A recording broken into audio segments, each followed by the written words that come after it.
The day has come. I am finally not recording a video about Dragapult EX. It is a different stage 2. One that isn't actually out just yet. In fact, on the day of the recording, it is the 23rd. This Pokemon comes out on the 24th. And you might be thinking, well, how does this Pokemon come out on the 24th? This is included in our next set, Phantasmal Flames. It just feels like we just got the Mega cards and I'm already talking about the next set. That's because this card actually releases tomorrow. And it releases in a product called the Mega Battle Deck, right? So we know we've had League Battle Decks, and this is basically the next best thing. We have this. I'll move myself to the side so we can go through the list. But yeah, so these are all the cards that are coming out. Actually, wait, pause. I'm going to move myself right back here. Because let's first look at what Mega Gengar does. So Mega Gengar is actually, I'd say, probably the most interesting Mega to be released to date. I think it has a decent attack.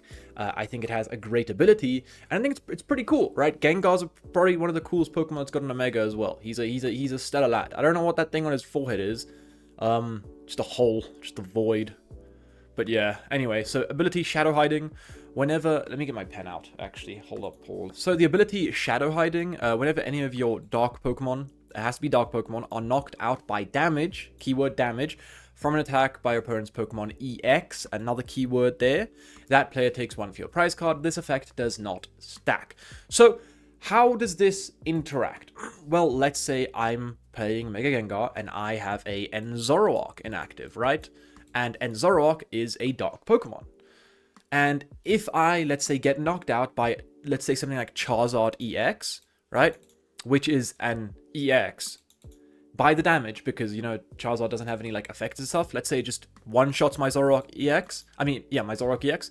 My opponent will not take 2 prizes, like usually. They will only take 1 prize card. And this is something that's really cool, because essentially what you can do is, Mega Gengar now is a 2-prizer, right? Because it doesn't say it doesn't affect itself, right? So this is essentially, it says it's a 3-prizer, but Mega Gengar in itself is a 2-prizer. So it's a 2-prizer, 350 HP. It's the bulkiest 2-prizer we've ever gotten, I'm pretty sure.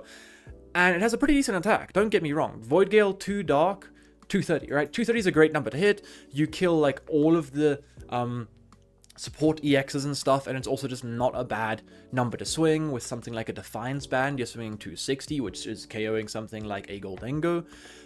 So definitely some really cool like knockouts, and also it's only 2 energy, it's only 2 dark. It's pretty cool, and obviously dark energy opens up so many avenues for this deck. And I think, honestly, this might be a card that I'm going to make a few videos on, because moving forward, I think this card has a lot of really cool pairings. First of all, let's just take a look at what cards we're actually getting in this upcoming set. Upcoming deck box. So, first of all, we're getting the 2 Mega Gengar, Haunter, Ghastly, Toxtricity. Toxtricity is something that I do want to talk about. This is the Toxtricity. You may use this ability once during your turn. Search your deck for a basic Dark Energy attached to one of your benched dark Pokemon, keyword there. Then shuffle your deck. If you attach any energy in this way, place 2 damage counters on that Pokemon. You might be thinking, 2 damage counters. That's pretty bad, right? Don't want to be doing damage to our own Pokemon. But, right, I feel like you all know where we're going. Monkidori, right? Monkidori is amazing and so strong and so cool, and we all know just how damn good it is, because, well, yeah, once you're in your turn, if this has any dark energy attached, you move up to 3 damage counters from one of your Pokemon to one of your opponent's Pokemon, so you can generate your own damage. Obviously, Monkidori is not a dark Pokemon, so you will have to manually attach to Monkidori or E-switch off of something into a Monkidori, which is perfectly fine. We've seen many decks do this already. It's not something that is like brand new, like, oh my goodness, but now I have to commit my manual attaches to Monkidori. God of War does that as well, and we have now essentially a draw engine in the Toxtricity, not a draw engine, sorry, an energy engine, where it actually does kind of help out. And then there's another card coming out, which is the Sableye, and look, Sableye isn't anything crazy. I just like talking about Sableye, also cool artwork, I guess, so we'll go. That's the reason I'll talk about it. Also, his Japanese name, Yamirami, just funny as hell. Anyway, if you have a stage 2 dark Pokemon on your bench, this attack does 70 more damage, which is not bad, right? I mean, like, that's, yeah, what is that? That's 90 damage, which is fine, right? You're killing a lot of, like, little guys, which is pretty cool. For 1 energy, it's not bad. It's just like a nice little, think of it like Cramorant, like Spit Innocently in Lost Box, right? It's just a nice attacker, but the problem is that you have to have a stage 2 Pokemon in your deck. So unlike Cramorant, where you were able to attack a lot sooner. This one is like, you kind of have to have a stage 2. And if you have a stage 2, you're probably going to be attacking with something else, right? You're probably not going to be wanting to attack with something like this Sableye. But moving on, we have something called the Seviper. Seviper is also pretty damn good. I think Seviper is one of the better Pokemon. It is a basic, which is amazing, right? I think this is more so your Cramorant because it is just a much better card. If you have any Dark Mega Evolution Pokemon EX in play, attacks used by this Pokemon do 120 more damage. And now we're doing 240 damage on a 1-prizer, right? Which in turn becomes a 0-prizer when Mega Gengar is in play, and you have to have Mega Gengar to be able to swing 240 damage, right?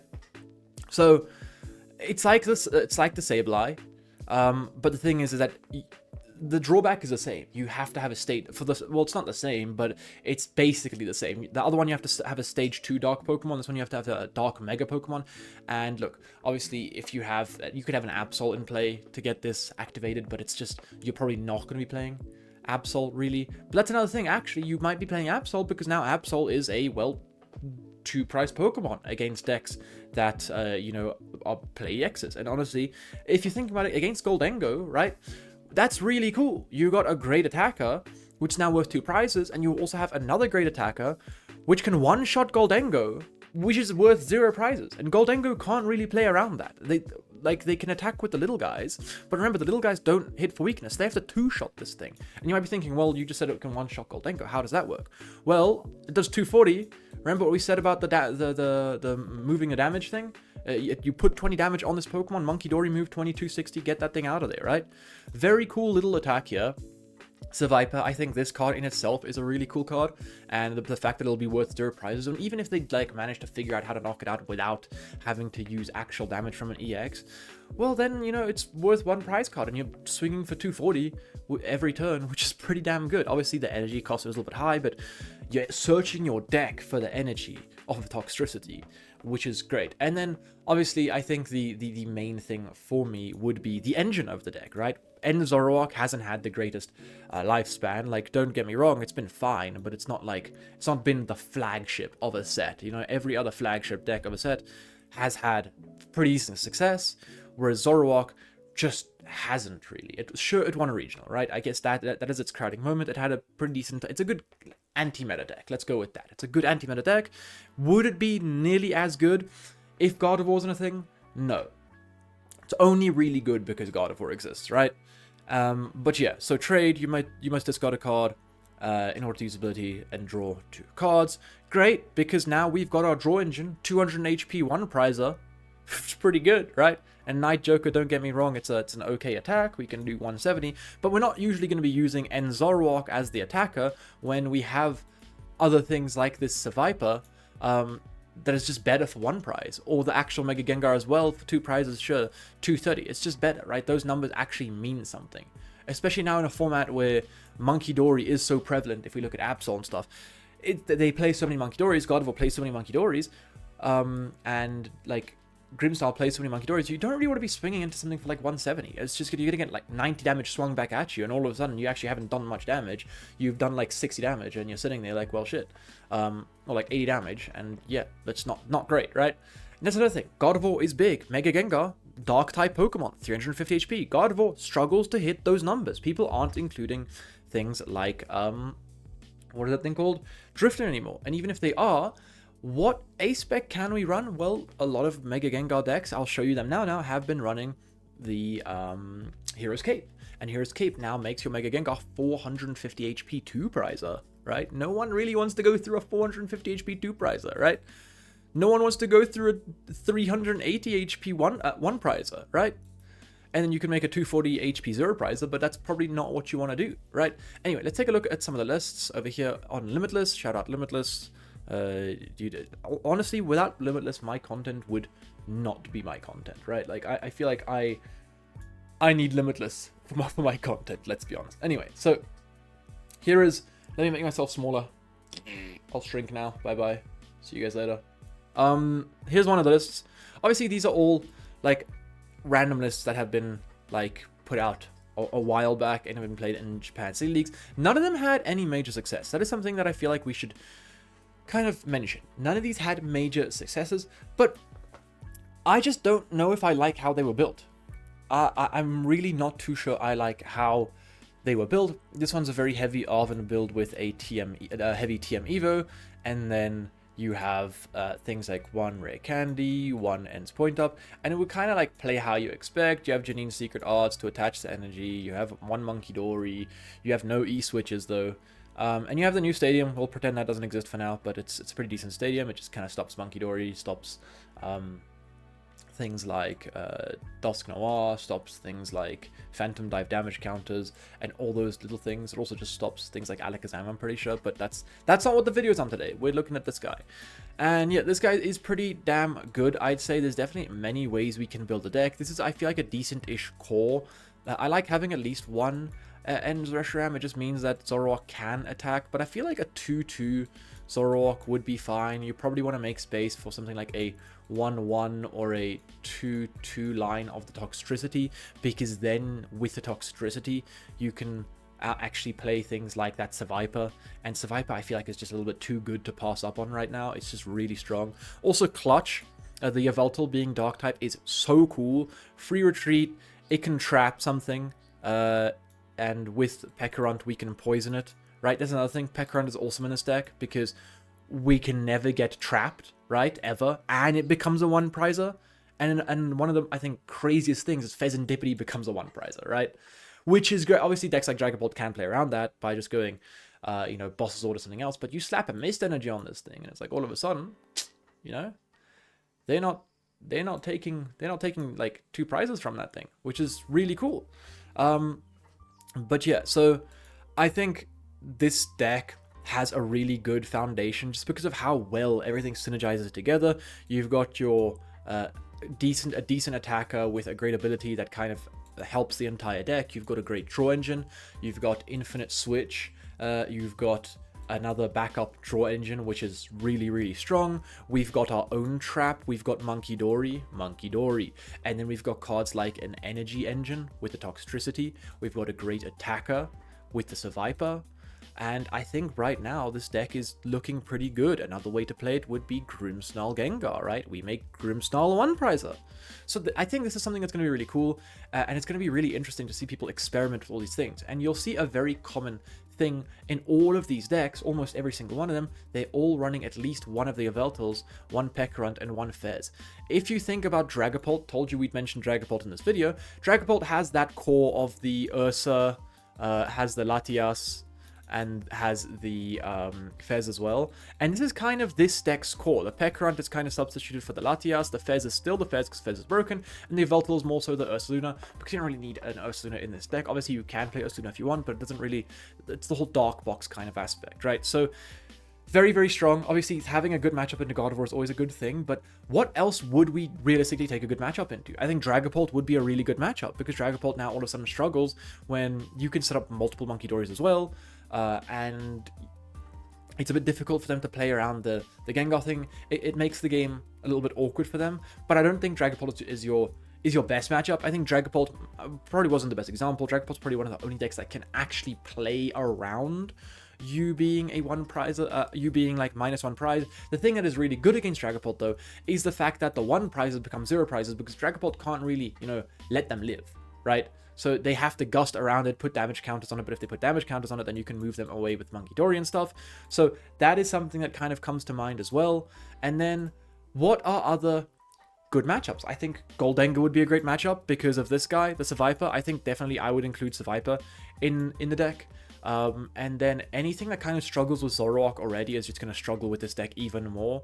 So I guess maybe Dragapult might not be that bad of a matchup because we have Zoroark, and Zoroark, you know, doesn't have a bad matchup into Dragapult, because obviously if Dragapult swings into this, they do 200 damage, then you're able to just one-shot the Dragapult right back.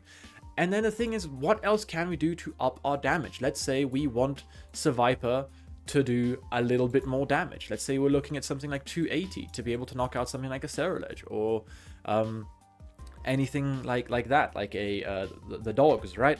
Well, we can now include cards like Binding Mochi, right? We have established we're gonna be playing Pekrund, so why not play Binding Mochi when now we can be clutching for more damage if we want to ever clutch for more damage? We can be Night Jokering for more damage. We can be using Gengar's attack for 270 if we have Monkey Dory, it's more damage.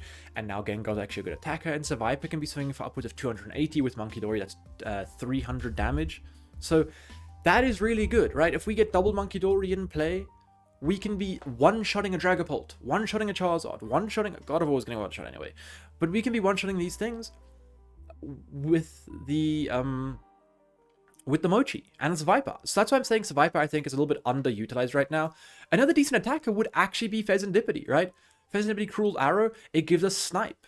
And when it's inactive, we can be doing the Seviper, getting that stuff damage on it, and then boom, we can be doing really good. Also, if we ever want, let's say Dragapult wants to play around with the Pheasantipity being on that 210 HP. Usually what they'll do is they'll gust up the Pheasantipity, they'll swing 200 into it, and then next turn they'll boss it around, they'll kill something else inactive, kill the Fez with damage counters. Well, we can actually prevent them from going from this play by going earlier, using our Toxtricity, putting an energy on the Fez, which puts its HP below that 200 threshold, putting it down to 190 HP, and if they ever want to kill this, they have to go for either bomb plus damage counters, which is fine, because that essentially means it's still a one prize because they've given up a prize card for it, or they have to just boss it up and just kill it, right, and take only one prize card. So there's definitely ways that we can, you know, prevent this. Also, just moving that 10 damage, putting it up to 200 HP is another way we could do it. And now they can't bomb the 130 plus the 6 damage counters. They would also have to use a whole Lucha, and that's just a hell of a lot of commitment to just take 2 prizes, right? At that point, I think we've gotten our value out of that 1 HP less Pheasantipity. So this is like one of the weird cases where we might actually want Fez to have less HP.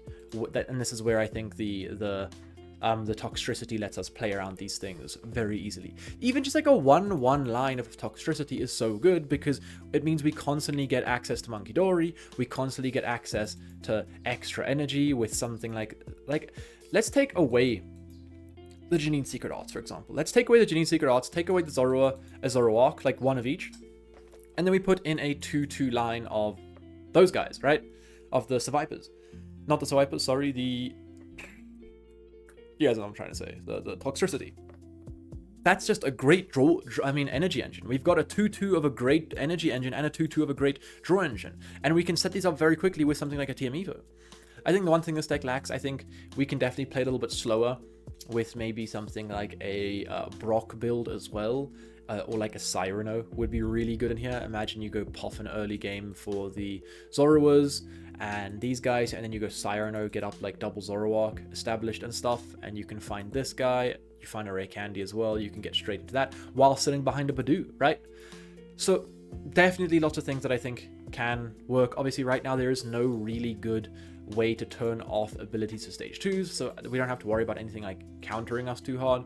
One thing that we do kind of have to worry about would be the fighting Ogerpon, because obviously take a look at all of our attackers, ability, ability, ability, ability, no ability. So that's another reason where it's like, what can we include to kind of play around these kinds of things? Now we might be looking at something like Okie Dogie to knock that out. But yeah, and even then we could be running Dark Feather, right, on your Voltol with a Mochi. That's sorry, that's not 2. That's 150 damage. We have double Monkey Dory in play with 60 damage also. We can one-shot it with Dark Feather, right? So don't sleep on this deck is what I'm trying to say. I think this deck is really strong. I think it's definitely stronger than what has been shown in Japan. And I really think it has a decent place in the meta. And I think moving forward, it'll have an even stronger place in the meta when certain things rotate out. But yeah, so right now that's about it from me. If you guys want to see us build lists of this deck, I'll probably be streaming tomorrow or Saturday, building Gengar decks. So yeah, sub to the channel, follow me on Twitch. Yeah, fix your posture, lads. Gotta remember that one.